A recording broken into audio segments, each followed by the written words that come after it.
Are you, like many other candidates, feeling frustrated with your lack of progress in OET speaking?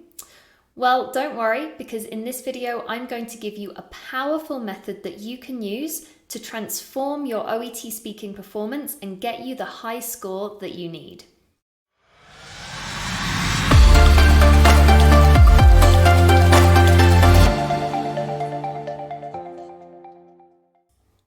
Hi there everyone, my name is Grace. I am an expert OET teacher and academic manager at Swoosh English. Welcome to this video in which I'm going to introduce you to a really powerful method that you can use to completely transform your OET speaking performance and take you from good to great. Now, before we jump straight in with the method, I'm going to go over a few of the most common challenges and pitfalls that OET candidates encounter in the speaking test, as this is going to help you get a really good understanding of exactly why this method is needed and how it's going to help you improve your overall performance. So let's take a look at those now. First up, we have nerves affecting your performance. Now, of course, it is natural that you're going to feel a little bit nervous going into any kind of exam, especially a speaking exam. But what you don't want is for you to feel so nervous that it affects your performance. So it's absolutely essential that you find a way of controlling your nerves so that they don't interfere with your final score. Next, we have demonstrating both linguistic and clinical communication skills. If you're familiar with the OET speaking assessment criteria, you'll know that you are being assessed on both your linguistic ability and your ability to communicate in a clinical setting. So things like empathizing and building a relationship with the patient. There's quite a lot of things that you need to demonstrate in quite a short space of time, and this can be quite challenging. So it is very important that we have a method that will enable us to demonstrate all of these skills. Dealing with difficult or emotional patients. Now, it's very likely that at least one of your role plays will require you to deal with an emotional patient. So whether they are angry, frustrated, nervous, upset, it is very likely that you're going to have to deal with that. And it can be difficult when you are already feeling a little bit nervous about the speaking test, when you have your interlocutor presenting you with those challenges. That can also be quite difficult. So it's really important that you're prepared for that and you know how to deal with it. Next, we have needing to explain medical terms and procedures. Remember that you will be speaking to a patient or caregiver, not another medical professional, and you will be required to explain certain medical terms or even procedures in a way that they understand. Now, you might be able to do this perfectly well in your own language, but an extra element of challenge is added when you're needed to do that in English. So that is another challenge that can sometimes cause problems for candidates. Next up, we have showing empathy in a high pressure situation. So as I mentioned before, you are going to be assessed on your ability to empathize and build a relationship with the patient. And even though you are in quite a high pressure situation, with it being a speaking test, you need to make sure that that doesn't interfere with your ability to do this. So that is another reason why it's so important that we have a method in place to ensure that we can go into that exam and show an appropriate degree of empathy in the situation. So, as you can see, as an OET candidate, there are many challenges that you will encounter in the OET speaking test. However, it is possible to overcome them with a structured approach. So, what is that powerful method that I keep talking about? Well, I want to introduce you now to the 3 C's. That is clarity, control, and communication. What are these and how can they help you seriously improve your OET speaking performance? Let's take a look.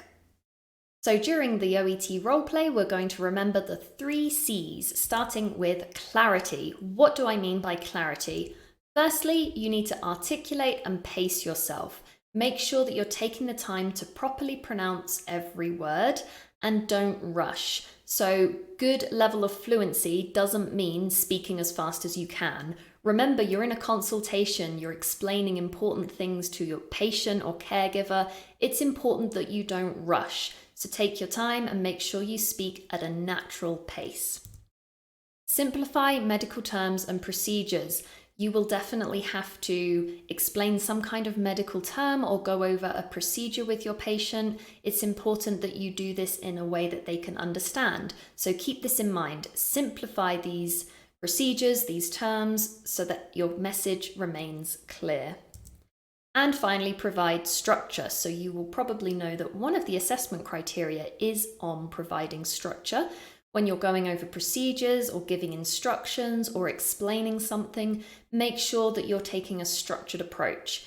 If you do all of these three things, then you will be clear, and that is halfway there to getting a good score. The next C is control. What do I mean by control? Well, I mean controlling yourself and controlling the conversation. Firstly, breathe deeply. This is really going to help you to feel more calm, to alleviate some of those nerves going into the test. Breathing can really help to control how you feel and regulate yourself. So don't overlook this, it's very important. Breathe. Pause when necessary. Now, it's better to take a pause and collect yourself and gather your thoughts rather than rushing into an explanation which ends up not being very clear. So if you need to take a pause, that's absolutely fine. Collect yourself, gather your thoughts, and then explain whatever it is that you need to explain in a calm and clear way. And finally, manage the conversation. As the medical professional, you are expected to control and manage the conversation. So this looks like you beginning the consultation. Don't forget that it's your job to start.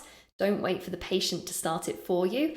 And you're the one who's going to be managing the conversation based on those bullet points that you have on your roll card. So if you do all of these things, breathing deeply, taking necessary pauses, managing the conversation, you're going to have control. And the final C is communication, which of course is what the OET speaking roleplay is all about, your ability to communicate. So let's take a look. We have listen actively.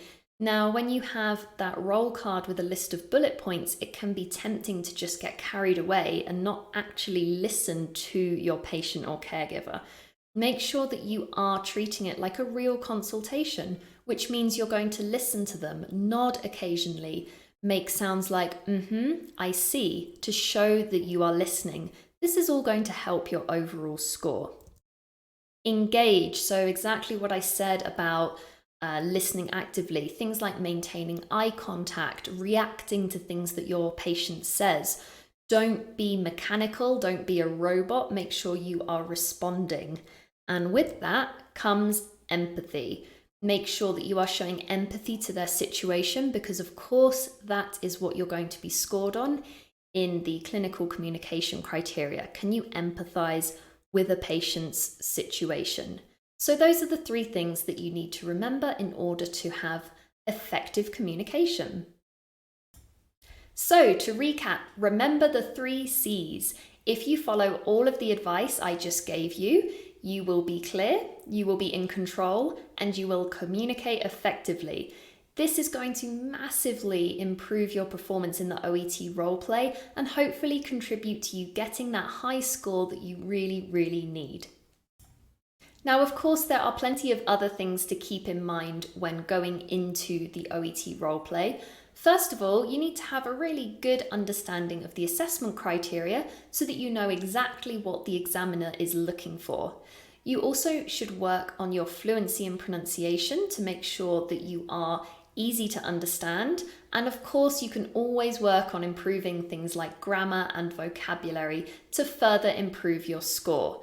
Now, finally, the most important thing going into any kind of speaking test is, of course, getting regular practice and expert feedback. So take on board everything that you've learned in this video today. Go away and do lots and lots of roleplay practice. Try and get as much feedback as you can and continue working on your areas of weakness so that you can get that score as high as possible.